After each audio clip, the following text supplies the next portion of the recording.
नमस्कार दोस्तों हार जीत तो जीवन में लगी रहती है। हर फिक्र को ऑल इज वेल कहकर भुला दो। इस फिलॉसफी से बड़े लक्ष्य हासिल करना बहुत मुश्किल होता है। महाराष्ट्र में बीजेपी और बीजेपी की बदौलत महायुति की लैंडस्लाइड विक्ट्री इस बात का संदेश है कि एक भी हार को चुनौती की तरह लेकर वापस जीत के संकल्प के साथ मैदान में उतरने की जरूरत होती है।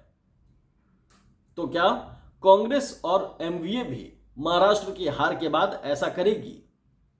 अपनी करारी हार पर कांग्रेस के नेता बीजेपी और प्रधानमंत्री नरेंद्र मोदी पर गड़बड़ी के गंभीर आरोप लगा रहे हैं। कई बातें स्वाभाविक भी लगती नहीं हैं। लोकसभा की 48 में से 30 सीट जीतने वाली महाविकास अघाड़ी विधानसभा की 288 सीटों में महज 48 सीट ही जीत सकी, 48 सीट्स। हैरानी तो होती है, लेकिन कांग्रेस के सामने ऐसी परिस्थिति क्या पहली बार आई है? सिर्फ जुबानी जमा खर्च के आगे कांग्रेस ने क्या किया? कांग्रेस के सहयोगी उद्धव सेना और शरद पवार की एनसीपी भी आरोप लगा रही है। आरोप एक सिरे से खारिज किए जाने वाले भी नहीं हैं दोस्तों, लेकिन सिर्फ आरोप ही लगाते रहने से हालात क्या बदल जाएंगे? चुनाव दर चुनाव इसी तरह सिर्फ आरोप लगाते रहने से क्या कुछ बदला है? सड़क से संस्थाओं तक विपक्ष और कांग्रेस ने कितनी गंभीरता से अपनी बातों को साबित किया है। सिर्फ बातें नहीं, उन्हें साबित भी करना होगा। यह जिम्मेदारी विपक्ष के लिए सिर्फ खुद का वजूद बचाए रखने की खातिर नहीं है। यह जिम्मेदारी उस इकलौते वोटर के लिए भी है जिसके सामने विपक्ष बीजेपी या फिर प्रधानमंत्री नरेंद्र मोदी पर आरोप लगाता है। राहुल गांधी कहते हैं कि कांग्रेस एक विचारधारा है। चुनावी लड़ाई को भी वो विचारधारा की लड़ाई ही मानते हैं और बताते भी हैं। कांग्रेस को लेकर देश भी ये जानता है, लेकिन वो कांग्रेस कौन सी कांग्रेस है? विचारधारा को जमीन पर लाने के लिए उस कांग्रेस ने क्या क्या नहीं किया, क्योंकि विचारधारा को जनता के बीच ले जाने के मोटे तौर पर दो ही तरीके होते हैं। कांग्रेस ने अलग अलग वक्त में उन दोनों तरीकों पर अमल किया और कामयाब भी हुई, लेकिन फिर धीरे धीरे दोनों तरीके कांग्रेस से दूर होते गए और कांग्रेस आज अपने मौजूदा हाल में पड़ी है। राहुल गांधी कांग्रेस को फिर उसी पुरानी हैसियत में लाना तो चाहते हैं, लेकिन उस रास्ते को नहीं पहचान पा रहे हैं जिस पर उन्हें खुद चलना है। पूरी कांग्रेस को चलना है। महाराष्ट्र में ऐतिहासिक हार के बाद एक बार फिर कांग्रेस के सामने वही सवाल खड़ा होता है जो पिछले 10 साल से न जाने कितनी बार कांग्रेस के सामने आ चुका है। हर बार कांग्रेस उस पर मंथन का दावा भी करती है, लेकिन असलियत यही है दोस्तों कि होता कुछ भी नहीं है। यह सवाल उन चंद कांग्रेसी नेताओं का भी नहीं है जिनको कोटरी कहा जाता है। कोटरी बीजेपी का स्लीपर सेल कहा जाता है। स्वार्थी और पार्टी को बर्बाद करने वाला कहा जाता है।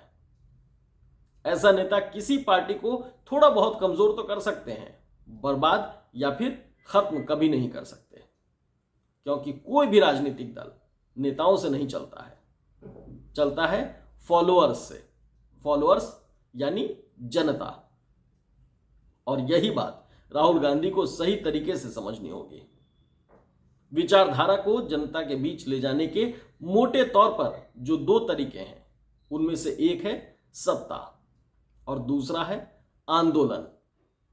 दूसरा तरीका पहले अपनाना होता है, क्योंकि आंदोलन के जरिए कामयाब होने पर ही सत्ता मिलती है और विचारधारा आगे ले जाने के रास्ते का ज्यादा उसका आसान नहीं होता है। विचारधारा को आगे ले जाने के रास्ते का ज्यादा आसान होता है, क्योंकि आंदोलन के जरिए कामयाब होने पर ही सत्ता मिलती है और विचारधारा आगे ले जाने का रास्ता ज्यादा आसान होता है। राहुल गांधी और कांग्रेस अध्यक्ष को, अब कांग्रेस के करता धरता लोगों को ये छोटी सी बात क्यों नहीं समझ आ रही है? ज्यादा बड़ी हैरानी की बात तो यही है, ये लोग आजादी के आंदोलन का जिक्र तो बड़े गर्व के साथ करते हैं, लेकिन क्या इन लोगों के पास इस बात का जवाब है कि कांग्रेस ने सही मायने में कोई आंदोलन पिछली बार कब किया था और उसका परिणाम क्या रहा, मुझे तो याद भी नहीं आता कि 2014 में केंद्र की सत्ता गंवाने के बावजूद कांग्रेस ने जनता के बीच अपनी विचारधारा ले जाने के लिए कोई आंदोलन किया हो। केंद्र की सत्ता जाने के 10 साल छोड़िए, उत्तर प्रदेश, बिहार, बंगाल, ओडिशा, गुजरात ऐसे कई राज्य हैं जहां कई दशक से कांग्रेस सत्ता से बाहर है। क्या इन राज्यों में कांग्रेस ने कभी कोई आंदोलन चलाया?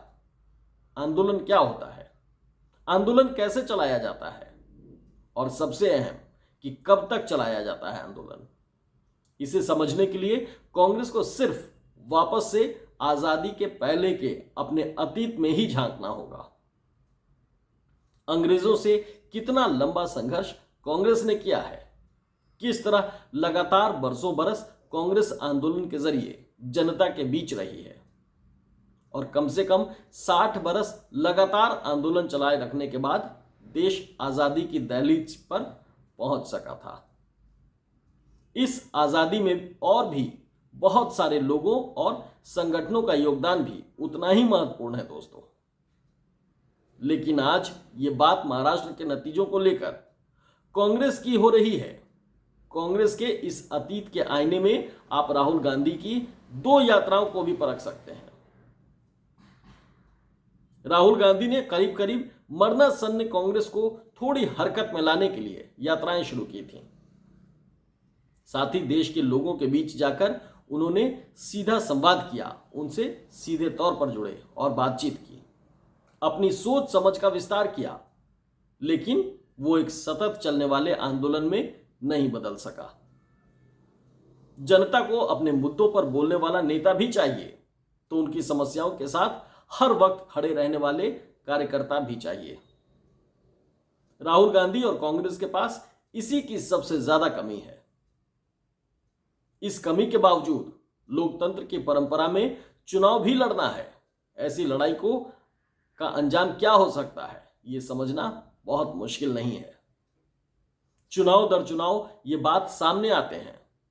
कांग्रेस अगर अपने बहुत पुराने अतीत में ना भी जाए तो अपने राजनीतिक विरोधी बीजेपी और आरएसएस को ही देखकर समझ सकती है।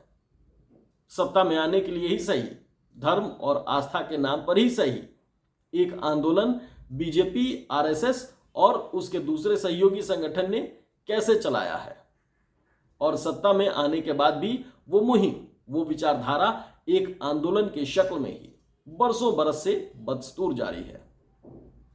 इसके अलावा भी तमाम छोटे बड़े मुद्दों से लेकर सड़क पर उतरने की कला और उसे जंगल में आग की तरह फैलाने की रणनीति, बदलते दौर में डिजिटल वर्ल्ड के जरिए घर घर दिलों और जहनों में घुसने की स्ट्रेटेजी।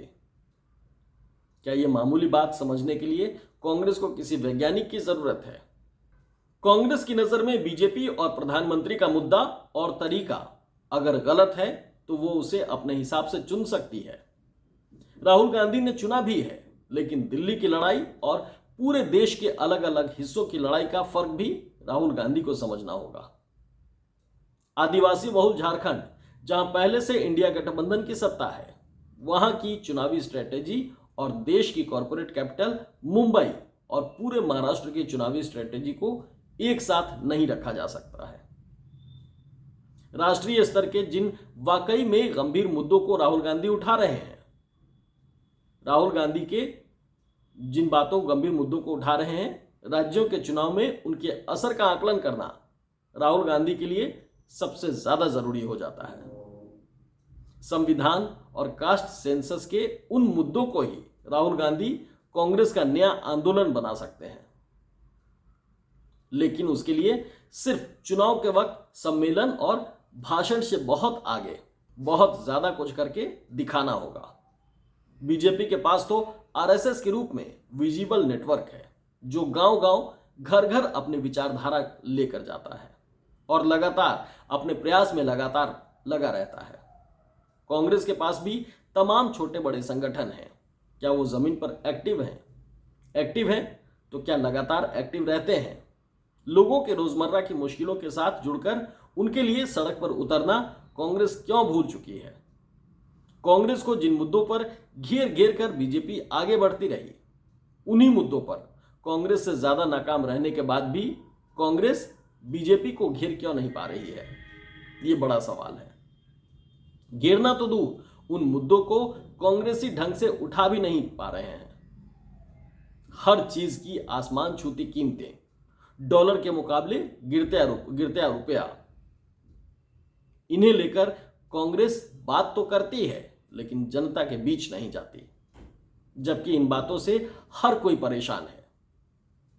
ऐसा नहीं है कि परंपरागत तरीकों से दूर हुई कांग्रेस आधुनिक और डिजिटली बहुत ज्यादा एक्टिव है।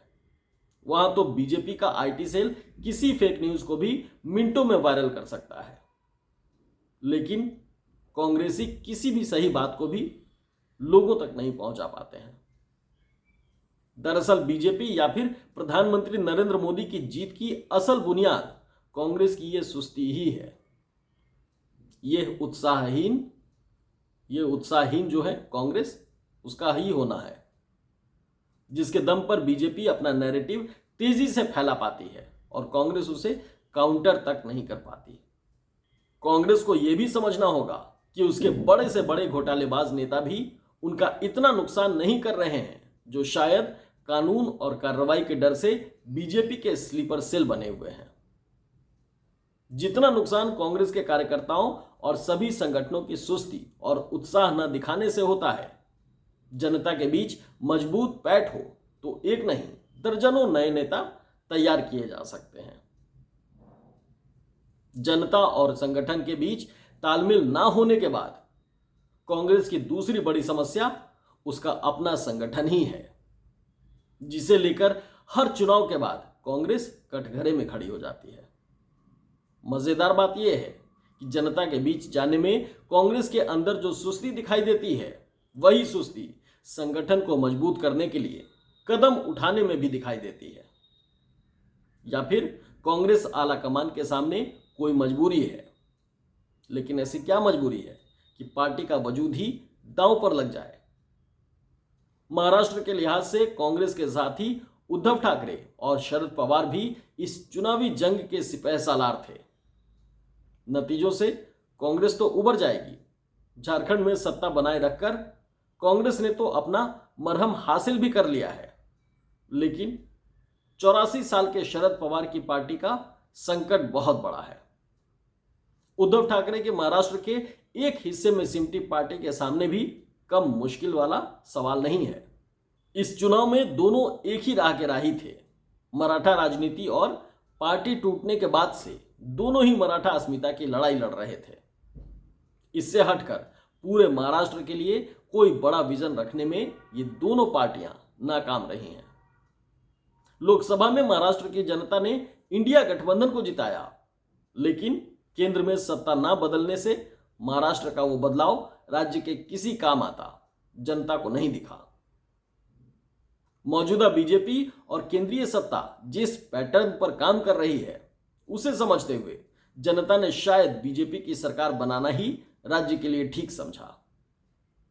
अगर महाराष्ट्र की जनता ने इसी सोच के तहत बीजेपी को नापसंद करने के बावजूद राज्य के भले की खातिर राज्य की कमान बीजेपी को सौंप दी है, तो जनता की इस कशमकश को उसकी नब्ज के साथ अघाड़ी और इंडिया गठबंधन को पकड़ना चाहिए। खासतौर पर तब जब राजनीतिक विरोधों के दायरे में एजेंसियां और संस्थाएं भी विपक्ष कटघरे में खड़ा कर रहा है। तब तो जनता ही इकलौता आसरा भी है और अस्त्र भी। इंडिया गठबंधन को पूरे देश में अपनी सत्ता वाले राज्यों के जरिए इसका विरोध करने का कोई कारगर और सकारात्मक रास्ता तलाशना चाहिए, ताकि जनता के बीच संदेश जाए कि केंद्र की सत्ता से अलग राज्य की सत्ता का वजूद है, राज्य का विकास भी है और वहां की जनता का भी बेहतर भविष्य है। यानी बीजेपी और केंद्र की सत्ता पर कोरे आरोप लगाकर हथकंडों को कोसने भर से कुछ भी नहीं होने वाला है। ठोस और जमीनी एक्शन जो सकारात्मक भी है, उन्हें विपक्ष खास तौर पर कांग्रेस को अपनाना ही होगा। अगर हालात बदलने का दावा है तो और बदलते दौर के माध्यम से प्रचार को भी पूरी तरह आत्मसात कर जनता के बीच हर पल की मौजूदगी रखनी होगी। जब वक्त बदल चुका है, चुनावी जंग के हथियार बदल चुके हैं, तो फिर बदलना ही होगा, वरना कुछ भी नहीं बदलेगा। हमारा ये वीडियो, हमारा ये विश्लेषण आपको कैसा लगा, आप हमें कमेंट बॉक्स में जरूर बताइएगा और एक्सक्लूसिव खबर को लाइक और सब्सक्राइब जरूर से कर लीजिए। बहुत बहुत धन्यवाद।